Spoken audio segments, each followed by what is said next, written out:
fatigue can't tell the time. That's the biggest thing.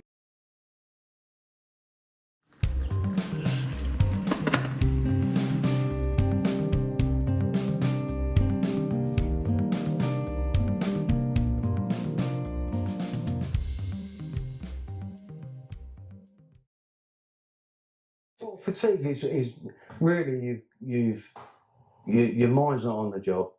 You're tired. It's just really you're not capable of doing the job you've been given to do. And when do you feel most fatigued? I would say if for any reasons can be a repetitive work, like so in regards to like driving the truck short trips, and it's just round and round and round and round and round and round. Nothing changes. It's just and towards the end of the day, you become what I call brain dead, and and it is to the point you think, I just want this day to be over with. You've had enough. It's and especially if you're in heavy traffic, stop-start traffic all day for maybe the 9, 10, 12 hours, whatever is involved in the job. It's up to the driver to understand that, hey, my concentration levels, my driving ability, and my decision making is below what I would normally be. I'm starting to get fatigued, and then make the call on when you need a break there. If we've had a big week, by the time we start getting to the Thursday and the Friday, I usually find first thing in the morning still a little bit fatigued. In a working week, the hours from 50 to 72, I find are probably the most, fatigued. And I don't think you become that productive in those hours. You're sort of just keeping the seat warm. Tired, I guess. That's one word to describe fatigue. Stress. But it's when my mind starts to wander, and you forget where you're going. When you start to forget things, I'm like, is this old age or what? Then I have to look at my my bloody the electronics in here to see where I'm going, and I'm like, oh my gosh.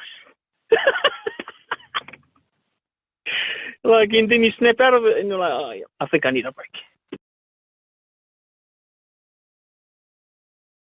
I'm actually a type 2 diabetic these days.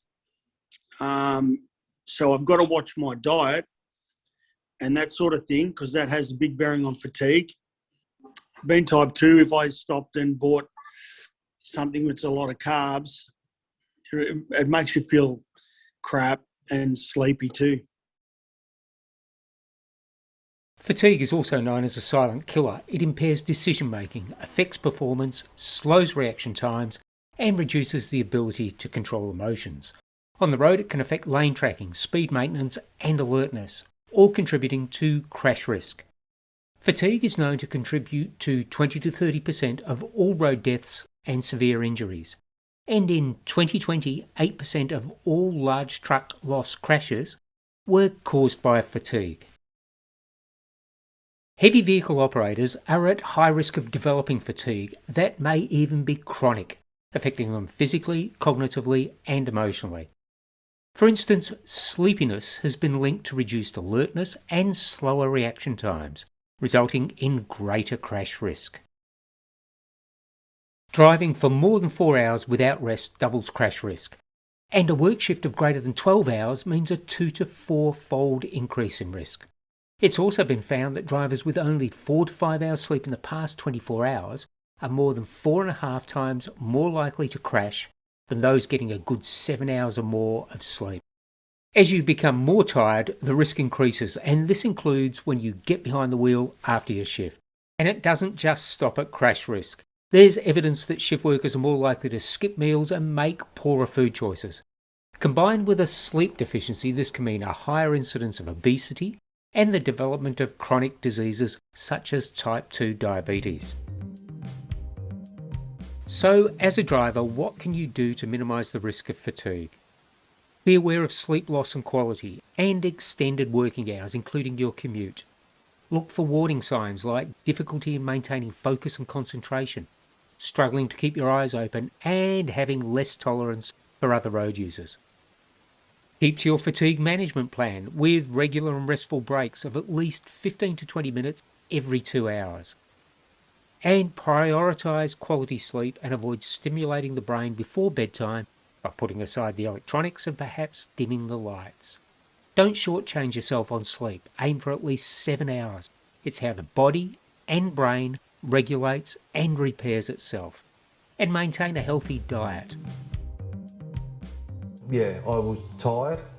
Yes, I had maybe not had enough sleep the night before, not the best sleep or whatever, and I did come to work and I felt absolutely shattered, and that was within 2 or 3 hours of starting work.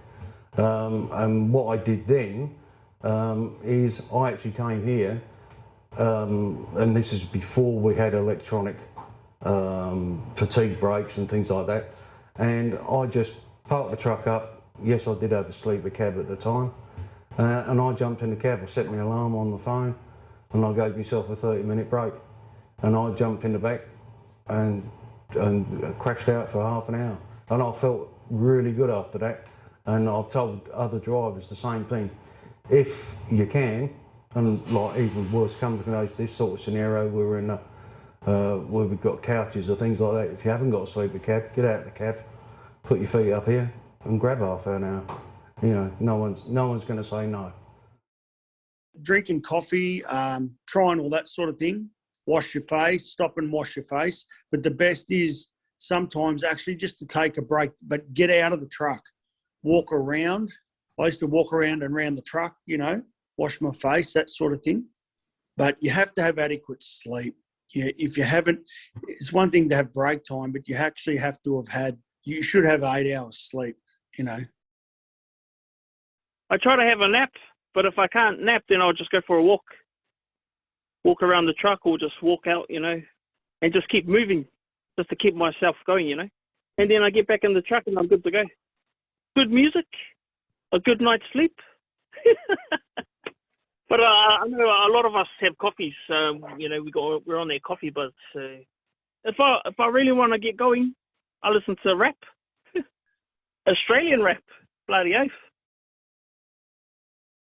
Usually just listening to the radio, put the aircon on so you're not sort of in a comfortable environment.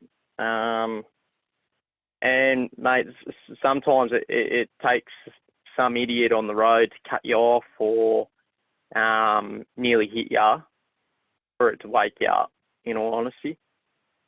What I usually do now, if I know I'm sort of going into that sort of autopilot stage, anticipating, you know, what the idiots around you are going to do next, checking your mirrors, and I find that usually gives you a bit of a kick in the arse for a good half an hour, and then, yeah, just try and repeat the process. Remember, fatigue is silent and insidious, and the best approach is to manage your well-being in and out of the workplace. And if you do recognise any of the warning signs, stop driving.